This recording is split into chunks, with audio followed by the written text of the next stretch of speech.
Don't let the blue screen of death get you down. I will show you how to fix this problem step by step. So let's begin. Now we need to click on advanced options, then click on troubleshoot. Now click on advanced options, and at the last we need to click on command prompt. Now execute this command carefully. Type chkdsk/f/r : and hit enter to execute this command. Type c:, then hit enter. Now type cd space c:/ and hit enter to execute the command. Now type cd space Windows and hit enter to execute the command. Now type cd space system32 and we need to execute this command. For that, simply hit enter. Now execute this command. Type cd space config and simply hit enter. Now execute this command. Type md space backup and simply hit enter.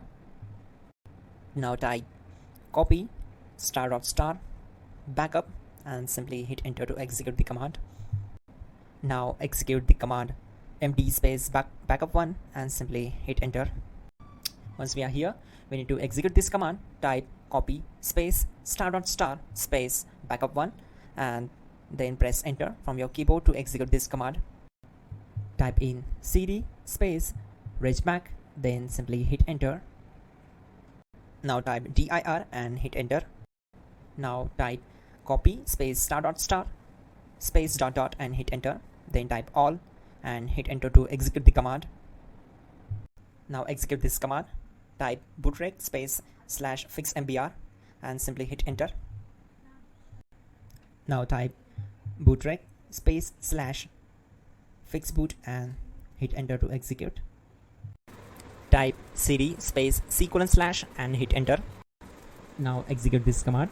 Type cd space Windows /system32/config/regback, then simply hit enter to execute this command.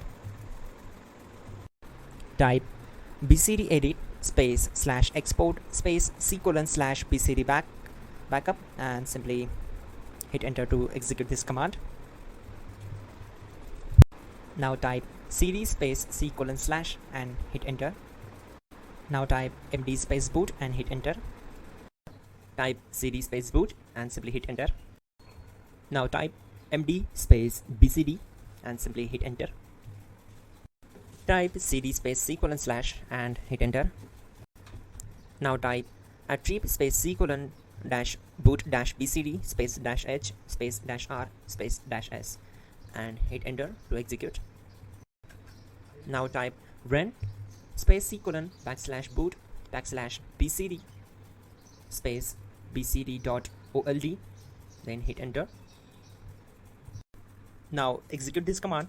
Type bootrec space /rebuild bcd and simply hit enter to execute this command. Now type exit and simply hit enter. Now click on continue. It will restart your system. So that's it guys, your problem is solved and you are good to go.